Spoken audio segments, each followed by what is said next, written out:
বুকে জুলুম করবে, অত্যাচার করবে, দুনিয়ার বুকে বান্দার হক নষ্ট করবে, ইচ্ছা মতো জালেমদের কাতারে নিজের নাম লিখে নিবে। আর বিরাট পাওয়ার থাকার কারণে বুঝবে কেউ কিছু আমারে বলতে পারে না। আল্লাহ বলছেন কিয়ামতের দিন ওই লোকের যখন আমার সামনে উঠাবো, আমি আল্লাহ তার চোখ দুটা বিস্ফোরিত করে দিব। চোখগুলা বিস্ফোরিত, লোকজন দেখে বলবে আরে এই লোক না ভালো মনে করছিলাম, এই লোক নিশ্চয়ই জালেম। আল্লাহ তো কোরআনে বলছে চোখ বিস্ফোরিত।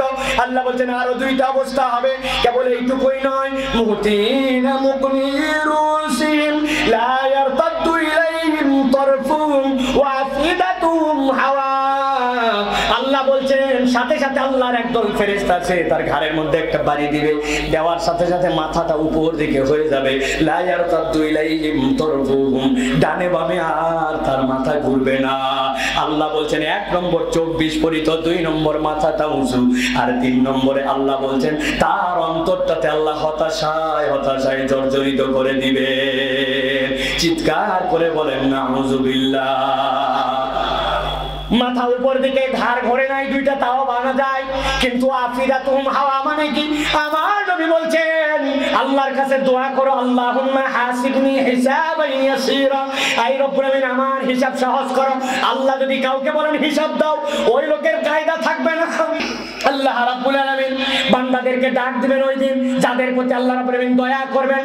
এই বান্দা অপরাধ করছিলি, হ্যাঁ এইটা করছিলে, এইটা করছিলে, এইটা আল্লাহ অপরাধ করেছিলাম, আল্লাহ বলবেন আমি সাত্তারুল গায়ুব, আমি গফফারুয যুনুব, আমি তোর অপরাধগুলো গোপন রাখছিলাম। এর মধ্যে বান্দার হক নষ্ট করার অপরাধ নাই, শিরকের অপরাধ নাই, তোর গোপন দোষগুলো গোপন রেখে আমি রাহিম নামের ওসিলায় আজকে তোরে মাফ করে দিলাম। কিন্তু যেই ব্যক্তিরা জালেম হিসাবে যাবে, আল্লাহ বলছেন ওয়াফিদাতুহুম হাওয়া, তাদের অন্তরের মধ্যে হতাশা ঢুকায় দেওয়া হবে, তারা বুঝে ফেলবে তাদের আর পার পাওয়ার কোনো কায়দা। অতএব আমি আপনাদের কাছে বলবো ভাই, খবরদার খবরদার, আপনি মজলুম হতে পারেন, খবরদার খবরদার জুলুম করেন না। জুলুম করলে আল্লাহর আদালতে বিপদে ধরা পড়তে হবে, ঠিক কি না? আপনি আমি যখনই জুলুমের কথা বলি, ডাইরেক্ট আমাদের নজর সরকারের দিকে যায়, ঠিক না ভাই? কিন্তু আপনি আমিও তো জুলুম করি। আপনার যে বোনের জমিটা দিয়ে দেওয়ার কথা ছিল, বাপ মরে যাওয়ার সময় বলে গেছিল, আপনার মরার বয়স হলো, আপনি এখনো বোনের জমির হক আদায় করেন নাই, তাহলে আপনি জালেম কিনা? আপনি আপনার বউয়ের সাথে একটুখানি কথা কাটাকাটি হয়, আল্লাহর নবী বলছেন সিবাবুল মুসলিমি ফুসুক, একজন মুসলমান আরেকজন মুসলমানকে গালি দিলে এটা ফুসকি। আপনি আপনার বউয়ের সাথে একটু রাগ ময়াকার গয়ে দীর্ঘই উচ্চারণ করে দেওয়া লাগবে না? গালাগালি করেন কিনা আপনি? তো আপনি আপনার স্ত্রীর প্রতি জুলুম করলেন, আমাদের জুলুম আছে কিনা?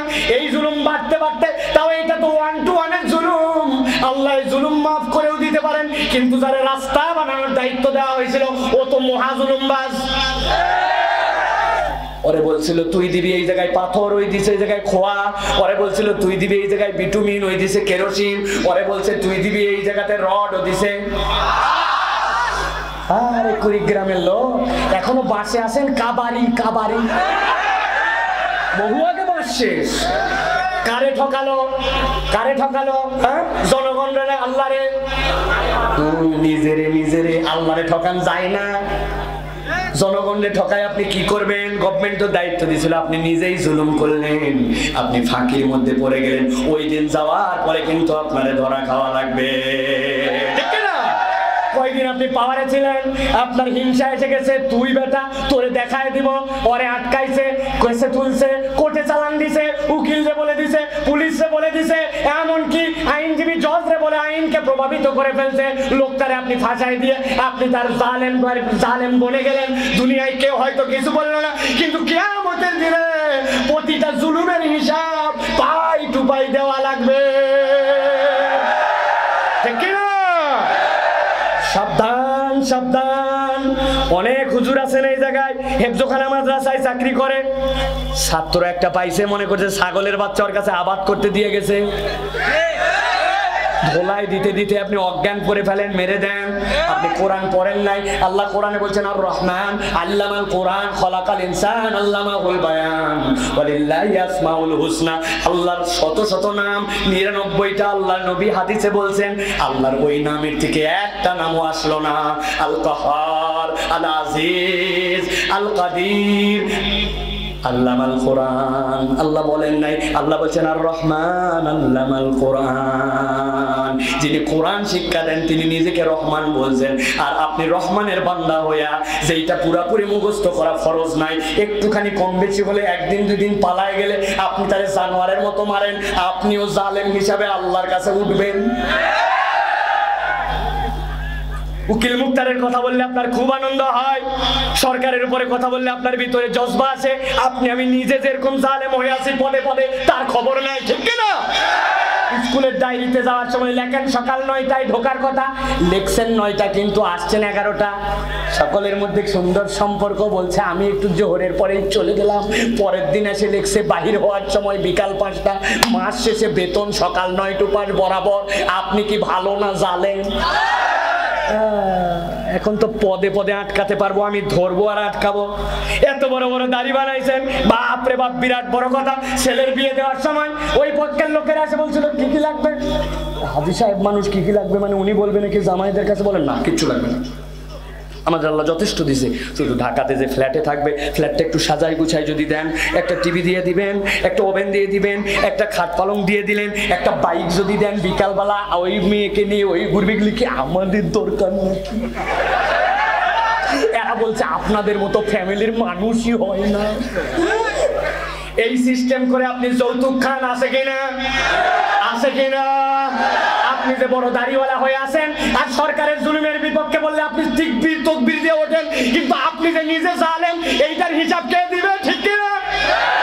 আল্লাহ বলেন ওয়ালা তাহসাবান্নাল্লাহ গাফিলান আম্মা ইয়ামালুজ জালিমুন। আল্লাহর কাছে প্রত্যেকটা বিষয়ের হিসাব দিতে হবে। কোন কাফের মুশরিকও যদি হয়, আল্লাহদ্রোহীও যদি হয়, কোন মুসলমান আবেদ যদি তার প্রতি জুলুম করে, ওই বান্দাও দোয়া করলে জালেমের দোয়া কবুল হয়ে যায়। তাহলে আমরা কি জালেম হব নাকি? জালেম হব? জালেম হব? বাঁচতে হবে, নচেত আল্লাহ এরকম করে উঠাবেন, সবার সামনে দেখাবেন দুনিয়ায় কত ভিআইপি ভাব নিয়ে, বাপরে বাপ, জামা কাপড় দাপড়, ভিআইপি গাড়ি। ওইখানে যাওয়ার পরে চোখ বড় বড়, কাল্লা উঁচু, অন্তরের মধ্যে হতাশা, চিনে হালাইছি তোমারে। খেলা হবে, আসো। কি হবে? খেলা দুনিয়ায় একটাও হবে না, খেলা ওই জায়গায় হবে, ঠিক না? ভালো করে বুঝে নেন। শেষ কথা একটা আয়াত। কেন বান্দাই কাজ করে? জুলুম থেকে বাঁচবে কেমন করে? আমি বারবার আপনাদের কাছে বলেছি, কোরআন সমাধান দিতে আসছে, ঠিক কিনা? এক মিনিট ভালো করে তাকান, আমার দিকে তাকান। আল্লাহ বলছেন ইন্না হাউলাই ইউহিব্বুনাল আজিলা ওয়া ইয়াযারুনা ওয়ারাআহুম ইয়াওমান সাকিলা। কেন মানুষ জুলুম করে? এখান থেকে বাঁচবে কেমন করে? আল্লাহ বলছেন আমি তোমাদেরকে বলছিলাম না কোরআন মাওয়াইজা মনে আছে? কোরআন প্রেসক্রিপশন মনে আছে? কোরআন স্বয়ং আলো মনে আছে? আমার আল্লাহ বলছেন হাউলা ইউহিব্বুনাল আজিলা ওয়া ইয়াদারুনা ওয়ারাহুম ইয়াওমান সাকিলা।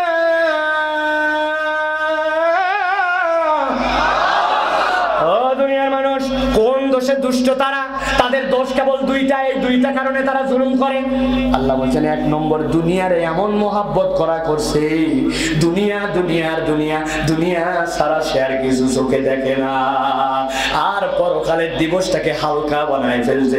হাজার ওয়াজ করার পরেও তার মনে পরিবর্তন আসে না, ঠিক না? দুনিয়া আপনি কেমন করে বানাইছেন? একটা উদাহরণ দেই, 30 সেকেন্ড।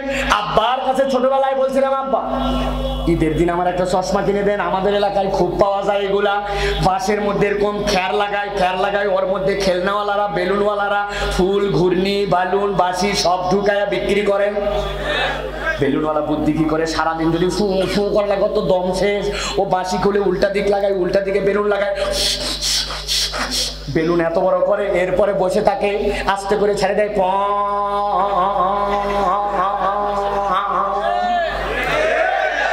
আব্বা একটা বেলুনের চশমা কিনে দেন। দিছে আব্বা আমারে 2 টাকা দিয়ে একটা চশমা, প্লাস্টিকের চশমা এরকম করে দিয়ে চোখের সামনে লাগাইছি, লাল রঙের চশমা। ওরে বাবা, তাকায় দেখি আসমান লাল, আব্বা লাল, আম্মা লাল, ভাত লাল, তরকারি লাল। আম্মার কাছে এসে বলছে, আম্মা এই চশমার স্বাদ শেষ, আমার একটা হলুদ দেন। একটু আগে নিছিস একটা, আবার টাকা নষ্ট করবি, দেওয়াই লাগবে ঈদের দিন। 2 টাকা দিয়ে আম্মা একটা হলুদ চশমা কিনে দিয়েছে। আমি সুন্দর করে হলুদ চশমাটা চোখে লাগাইছি। লাগানোর সাথে সাথে দেখি, আরে এখন দেখি আসমান হলুদ, আব্বা হলুদ, আম্মা হলুদ, ভাত হলুদ, লবণ হলুদ। কুড়িগ্রামের লোক উত্তর দেন, শেষ কথা আমার, আসলে কি আমার আব্বা লাল? ওই পিছনের লোকজন যারা আছেন কথা বলেন না। আমার আব্বা কি লাল? আমার আম্মা কি হলুদ? আসমান কি লাল? একটাও এইগুলা আসমানের দোষ নয়, আব্বা আম্মার কালার নয়। আপনার চোখের সামনে এমন একটা চশমা, যে চশমা দিয়ে আপনি এইগুলা দেখেন। আমি এটার দ্বারা বুঝাতে চাই, আল্লাহ বলছেন এই মানুষগুলা দুনিয়ার প্রেমে পড়ে গিয়েছিল, পরকালকে তুচ্ছ বানাইছিল। চশমাটা দুনিয়ার তার চোখে লেগেছিল। আল্লাহর বিধানের সমস্যা নয়, সমস্যা হচ্ছে তার চোখে। ঠিক কিনা? আমাদের দেশে অনেকে আল্লাহর বিধানের সমস্যা খুঁজে বের করে, আল্লাহর আইনের মধ্যে পজিটিভ খুঁজে পায় না। আপনি বুঝে ফেলবেন এটা আল্লাহর বিধানের সমস্যা না, ওই ব্যক্তি শয়তানের আপন ভাই হিসাবে বনে গেছে দুনিয়ার বুকে মানুষ থাকার পরেও। সমস্যাটা ওই ব্যক্তির, ওই গোষ্ঠীর, ওই দলের, এটা আল্লাহর বিধানের সমস্যা নয়। অতএব আল্লাহর কাছে বাঁচার জন্য কোরআনওয়ালা হওয়া লাগবে। ঠিক কিনা? রাজি আছেন আপনারা? কারা কারা রাজি নাই হাত তোলে। রাজি আছেন আপনারা? কোরআনের খেদমত, কোরআনের পক্ষে কোরআনওয়ালা লোক বানানো লাগবে। রাজি আছেন যারা হাত তোলেন? টান করে তুলবেন, কোন স্লোগান দিবেন না। হাত তুলছেন আপনারা? কারা কারা তোলে নাই দেখেন, সামনে যারা বোঝায় তুলছে সবাই। সোজা করেন, সোজা করেন। আমরা কোরআনের পক্ষে। ঠিক কিনা? ঠিক কিনা? লিল্লাহে তাকবীর, লিল্লাহে তাকবীর। হাত নামান। এখন কোরআনওয়ালা মানুষ বানান লাগবে। আল্লাহ আসমান থেকে নামায় দিবে না, এর জন্য প্রতিষ্ঠান লাগবে। প্রতিষ্ঠান লাগবে। তো কোরআনের প্রতিষ্ঠান টিকে থাক, কোরআনের প্রতিষ্ঠান বড় হোক। চান আপনারা? যারা চান, ওয়াদা করছেন আল্লাহর কাছে, পকেটে হাত দেন। পকেটে হাত দিয়ে টাকা বের করেন। 50, 100, 200, 500 যার কাছে